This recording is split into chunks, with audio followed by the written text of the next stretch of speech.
Alright, here I did one of these smaller ones, but this is a big 400 amp. And we're going to do a little bit extra on it. You can see the copper in here. Alright, we are 1 pound 14 ounces. So if I'm correct, that is 30 ounces total. That's our before weight. I've already removed a couple of the screws, so we're going to do it real quick. And then we are, once you get a size of this, 9 inches. And it is 2 inches wide. So, I mean, this is a big, beefy fuse.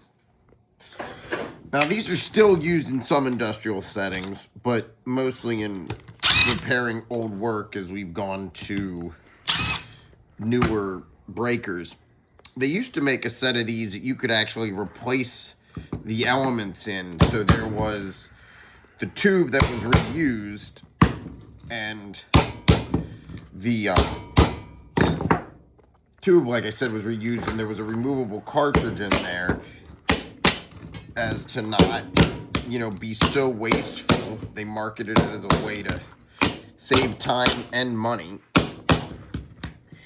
Trying to see if I can get this apart without cutting it, but I may not be able to do that. So I'm going to put a slit around it.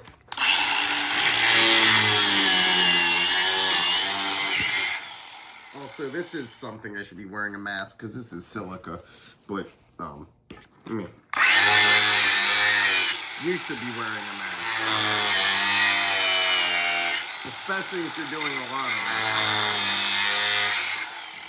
it. I will be masking up for some of the future videos, but all right. So I unfortunately have broken, you know, obviously some of it. Now on the top half, you can see all these individual blades, I don't know, squares of copper, and how they all have these little break points on them to allow it to break. I mean, they have to blow one way or another, so by creating intentional weak points, that's what the failure is. Now, there's also slow blow and fast blow fuses. Slow blow allows you to ramp up something like a motor. So it may blow at 400 amps because that's 400 sustained amps. Whereas a quick blow, the minute it hits that, it blows itself out because it's in a situation where that shouldn't ever happen. So, two different kinds of fuses. Most youngins ain't even gonna know what these are. This side to come off now. Okay, we're gonna cut it again. And I got another one we'll do lengthwise for you.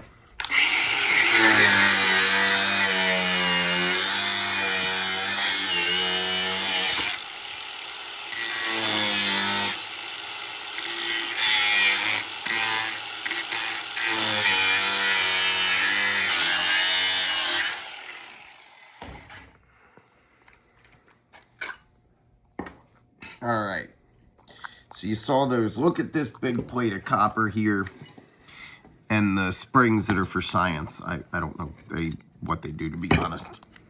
So let's see how we can try and drive this apart, if we can.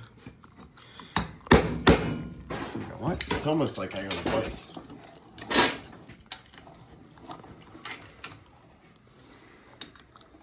Bigger hammer.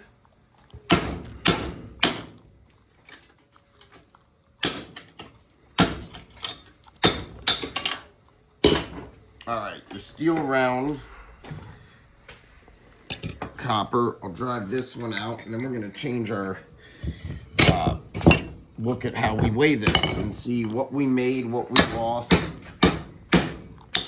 Ultimately, since these sell for $26, I lost a lot of money. But these came out of dead inventory, so I wasn't too stressed about it. Now, this is all copper right here. So we're going to get to... Ooh, actually... Take that back. We do have a piece of iron there and 2 screws, so we'll have to remove that. I'm just going to go ahead and angle grind this because why not?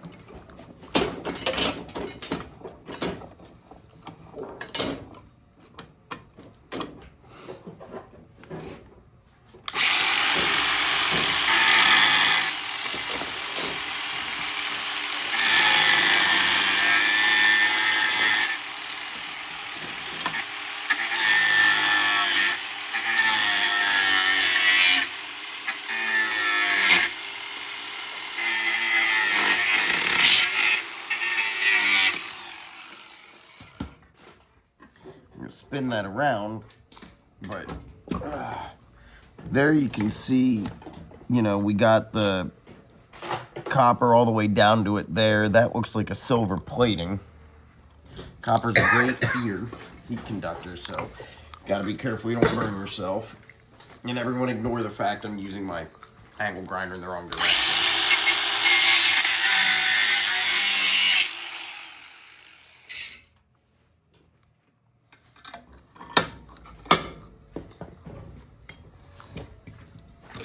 I'm gonna make a couple cuts on this. We're gonna drop this off, clean this up, and we'll get a little bit further in the refinement.